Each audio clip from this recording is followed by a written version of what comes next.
We started off our journey in medieval Baghdad, but now we're heading to Damascus. According to modern technology, Google Maps says that it will take you approximately 167 hours to walk.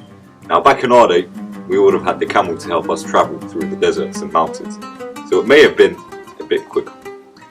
So we mentioned how Al-Maqdisi, a medieval geographer, describes Iraq and Baghdad in our previous video, so I think starting with another description of Damascus is just right. But this time, we're going to get it from Ibn Jubair, another medieval geographer. And he has an account of Damascus, which is also known as Bilad Al Sham. And he says, and I quote, "She is the paradise of the Orient, a place where dawned her gracious and radiant beauty, the seal of lands of Islam, where we have sought hospitality, and the bride of the cities that we have observed. She is garnished with the flowers of sweet-scented herbs, and bedecked in the brocaded vestments of gardens. In the place of beauty she holds a sure position, and on her nuptial chair she is most richly adorned." This description by Ibn Jubair kind of sets the tone for today's journey through medieval Damascus. The great status and blessed land of Damascus was not only limited to its borders. Surrounding it is many other places worth mentioning. In fact, Damascus as we know it today is the capital of Syria, but in the medieval times it was part of a wider region known as Bilad Al Sham. Now firstly, what Bilad Al Sham means is the Levant, or Greater Syria. It incorporated 4 countries we know today, which are Lebanon, Jordan, Syria and Palestine.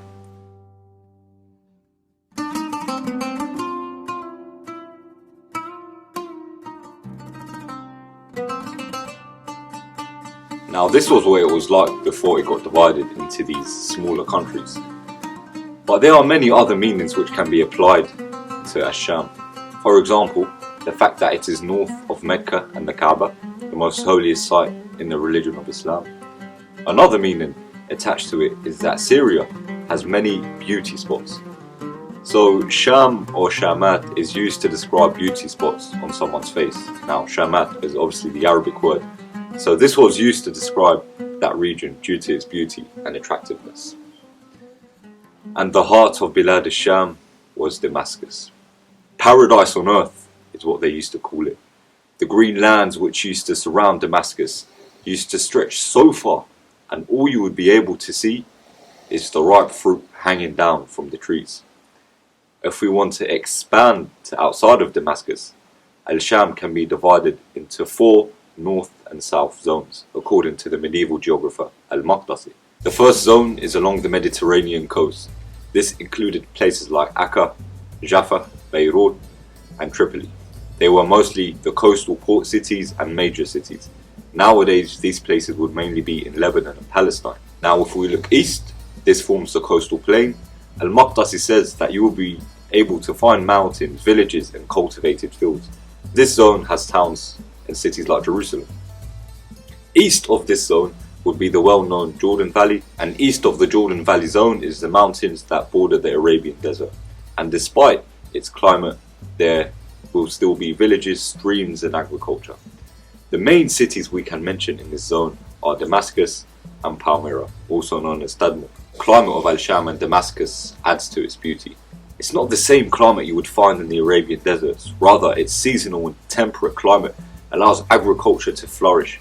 It allows living in these areas easier, and you don't have to deal with the unbearable heat all year round.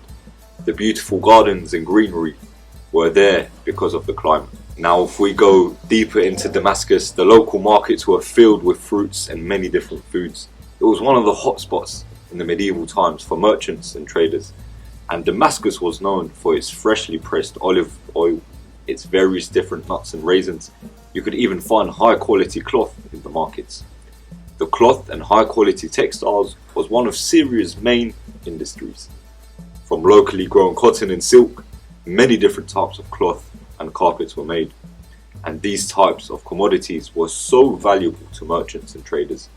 This is because they could be transported easily and would last the long distances. But if we step outside of Damascus now and go, for example, Jerusalem, Al-Maqdisi describes the products sold in the markets. He says, from Jerusalem, some cheeses, cotton, the celebrated raisins, excellent apples, and bananas, which is the fruit in the form of a cucumber.